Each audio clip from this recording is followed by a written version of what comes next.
It is a wartime scenario. When war is happening, you don't go home at 5 p.m. and wake up at 9 a.m. and clock out for an hour for lunch. And, you don't, don't run too fast. You might trip. You don't do any of that. We've created incredible disincentives in the system.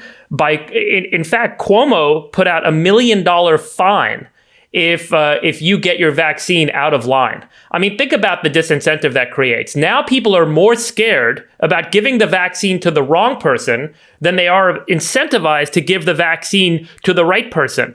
And the reality is, this is a group game. This isn't an individual game. It's not about who gets vaccinated first and you'll live and you'll die. We all need to get vaccinated as a group, so that we all have immunity so that this virus stops spreading. It doesn't matter if you're individually vaccinated. It matters if we're all vaccinated, because that's the only way we're all going to get out of the economic slump that is truly damaging this country right now. And so the first step is create a military-style operation. Figure out how many feet on the ground. It's all a rate-based system, right? How many are you running per day? And then how do you achieve that objective? And over time, you have your target rate per day. You would scale it up over 75 days or whatever your rollout time frame needs to be. And you would say, this is how we're going to get there. We need this number of people giving shots this many minutes apart. And then you go figure out where you're going to give the shots and who's going to give them. Get the vaccines to where they need to get to. Take over all the gymnasiums and all the stadiums and all the open sports facilities around the country. People can drive up, stand in line, get a friggin' shot. And 65-year-olds get priority for the first 30 days. And then after 30 days, your 65 and over crowd loses their priority, and it's open season for who wants to get a shot. You stand in line, you get a shot. Walk in, you got 3.8 million nurses in the United States. You go contract 500,000 of them. You give them a huge friggin' one-time bonus to come and run this program. You run 24-hour shifts in the gymnasiums around the country. People come in, they get shots, they get out. It takes 3 minutes. If you're feeling weird, if you have risk of allergies, you go sit in the other room, you wait for 2 hours, and there's a bunch of roaming nurses keep an eye on you. And you get this thing done. That's it. This is not that complicated. And we can leverage the National Guard to create the infrastructure to support these lines and get these things done. We can go recruit. There are plenty of nurses associations. People can work overnight shifts and get paid triple overtime, get extra bonuses for doing this. It's a great way to kind of create an economic stimulus around this. We can get this entire country vaccinated in 90 days. And the way that Israel's doing it is a great model.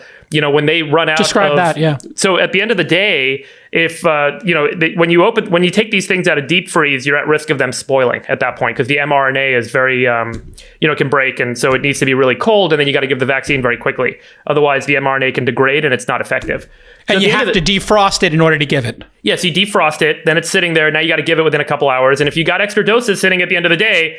What they're doing in Israel is they're looking outside. They grab the pizza guy that's on the bicycle cruising by. They're like, "Do you want a shot? Come on in." They give him a shot. They grab the next guy. You do not need to track everyone that gets a shot. You do not need everyone to show their ID to get a shot. You do not need to X, Y, and Z. All the disincentives that create friction in the system of rolling out the vaccine need to be completely eliminated.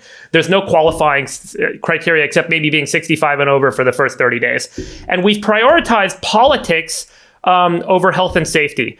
We have made it the case that the teachers should get the shot first, because the teachers unions created an uproar in California and said they're not going to go to work unless they. So now the teachers are going to get it, and the essential workers are going to get it, which are people that are working in stores and warehouses and other stuff. And meanwhile, the people that can actually die from this, 15% likelihood of death if you're over 85, are not getting it, because they're not technically an essential worker. So the prioritization, where we've tried to create these artificial, politically motivated systems for defining who gets the vaccine and who doesn't, is absolutely killing us, and literally killing us. 4,000 people died yesterday in the United States. And so this system is fucked up. The incentives and don't bleep that out, because that's exactly what it is. The disincentives we've created are destroying the rollout.